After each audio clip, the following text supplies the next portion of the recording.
Chapter 926, Spiraling City. I really do feel a little irascible, but I'm not that quick-tempered. Wearing the papal tiara and dark blue robes while wielding the sea god scepter, Klein seriously observed his new state. This meant that the tyrant card could suppress the negative effects of the sea god scepter to a certain extent, but it wasn't able to completely eliminate it. Using cogitation, Klein composed himself and turned to look at the junk pile in the corner. Grossel's Travels, this is my strongest defensive item to this day. Besides, it also has some magical uses, but the problem is that it was made by another ancient god, Dragon of Imagination Ankwelt. Based on what Little Sun said, this Dragon King was once allies with the owner of Calderon City, Ancient Death, Phoenix ancestor Gregrace. Who knows if this book would trigger any unnecessary developments? To be safe, it's best if I don't bring it. And just like Azek's copper whistle, the mutated paper figurine can't be included. It has the remnant aura of artificial death. This might have a shock and awe effect when exploring Calderon City, but it also contains plenty of latent risks. The Priest of Light Beyonder characteristic. This can effectively restrain dead spirits, a natural nemesis for the City of the Dead, but it's only an ingredient that hasn't been made into a mystical item. The effects it has is rather limited. The negative effects are extremely bad. It won't be helpful to my soul state. In addition, lightning can also purify the dead. With the Sea God Scepter and Word of the Sea, there's no need for me to bring the Priest of Light Beyonder characteristic. Thoughts flashed across Klein's mind as he eliminated the remaining items in the junk pile. He wore the human-skinned glove on his left hand, wielded Sea God Scepter, and raised his right hand slightly. He made Word of the Sea fly up and land in his palm. Following that, the papal-dressed Klein changed the appearance of his soul. He hid his facial features within the shadows of the papal tiara. He slowly stood up as the dark blue robes fluttered in the wind, the white-bone scepter dazzling. With just one step, Tyrant Klein passed through the door of summoning and walked out of the candlelight, arriving in the real world. He found himself in the rather spacious bathroom. After adding the Fate Siphon charm and Death Knell into his body, he opened the door and returned to the living room. He got Enzo to come over to receive Word of the Sea. After some thought, Klein took out Death Knell and handed it to Admiral Hel Ludwell. After doing all of this, he brought his two marionettes and relied on traveling to head for the coordinates in the spirit world that were provided by Miss Magician. The trip happened rather smoothly. The Tyrant Aura made all kinds of strange spirit world creatures not dare to approach him while en route. They didn't even dare look at him directly. Before long, Klein arrived at his destination. The scene in front of him looked no different from anywhere else in the spirit world.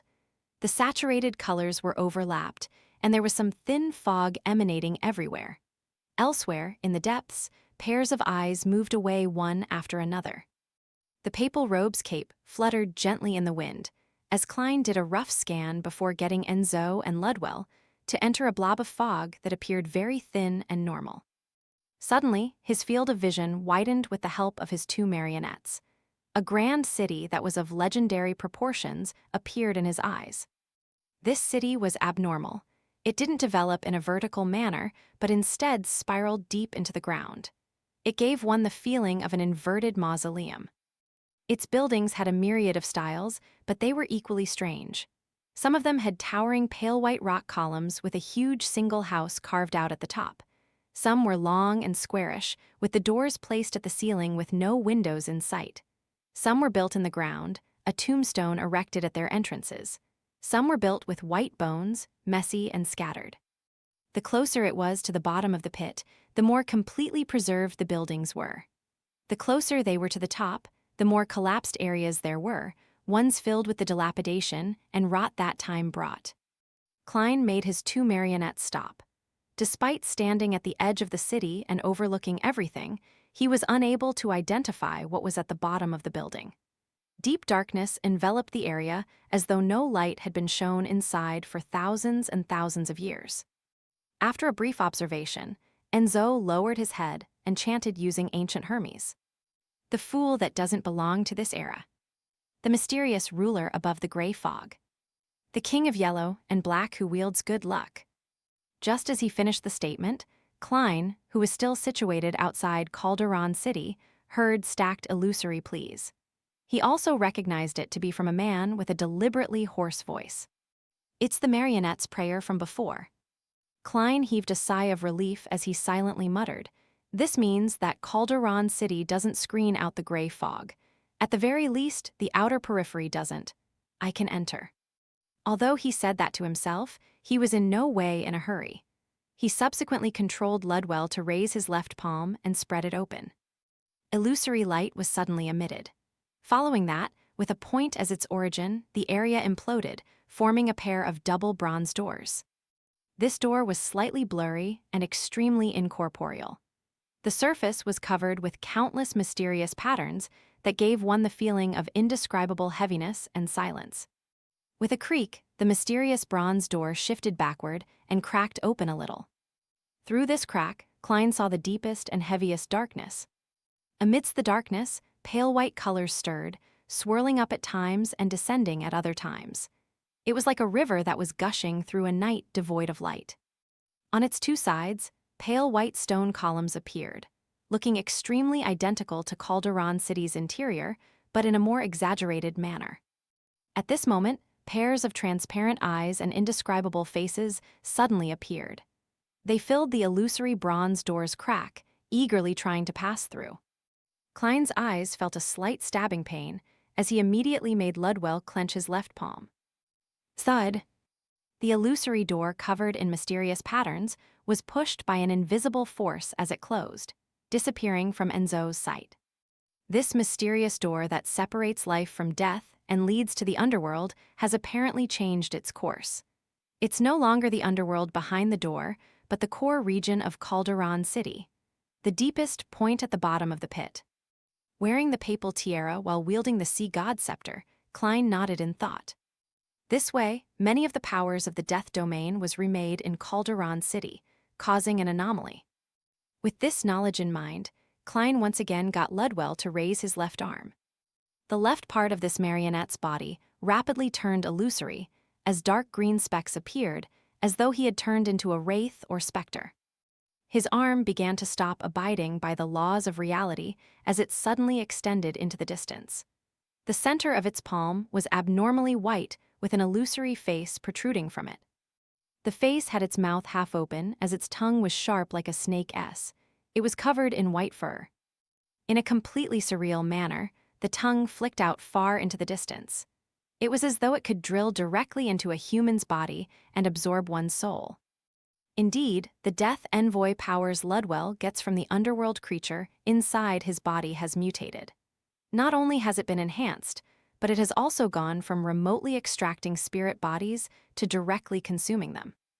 Klein stood at Calderon City's entrance and made Admiral Hell display all kinds of beyonder powers of the death domain. Through that, he gleaned the differences that there were from the usual outcome. The thing they had in common was that all of them had become more powerful. Then, Klein experimented by making Enzo use the specialness of his body and the various powers from Flower of Blood and Word of the Sea before coming up with a conclusion. Aspects in the fate domain aren't affected. Lightning strike is suppressed, making it much weaker. Unable to fly too high. Powers like wind blades, singing, illusory scales, balance, and water membrane undergo no changes.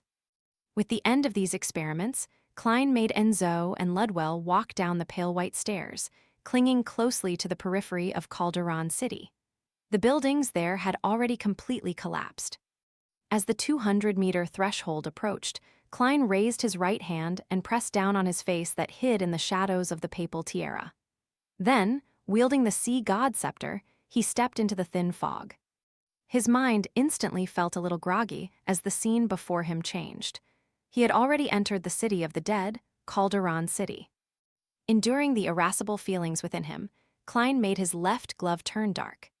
His body turned illusory as it was tainted by a dark color, turning him into a shadow. Only the sea god scepter in his hand continued emitting silver or blue beams of light. Using the soul's screening and the tyrant card's suppression to hide the light, Klein floated diagonally ahead, slinking into the shadows of the collapsed buildings. He followed closely behind the two marionettes, beginning to perform an initial inspection of Calderon City's outer region. As he traversed the area, Klein gradually noticed something amiss. It was too quiet. It was so quiet that it was as though the entire city was dead. Even bugs had failed to survive. Based on what Arodes and Red Light Ayer Moria had said, Phoenix ancestor Gregrace had uprooted Calderon City and thrown it deep into the spirit world. Before doing so, the residents inside the city were allowed to leave. Occasionally, there would be other spirit world creatures entering. But now, not only were there no active creatures in the peripheral region, there weren't even skeletons, zombies, or even one or two non-bone-like buildings. Klein tensed up more and more.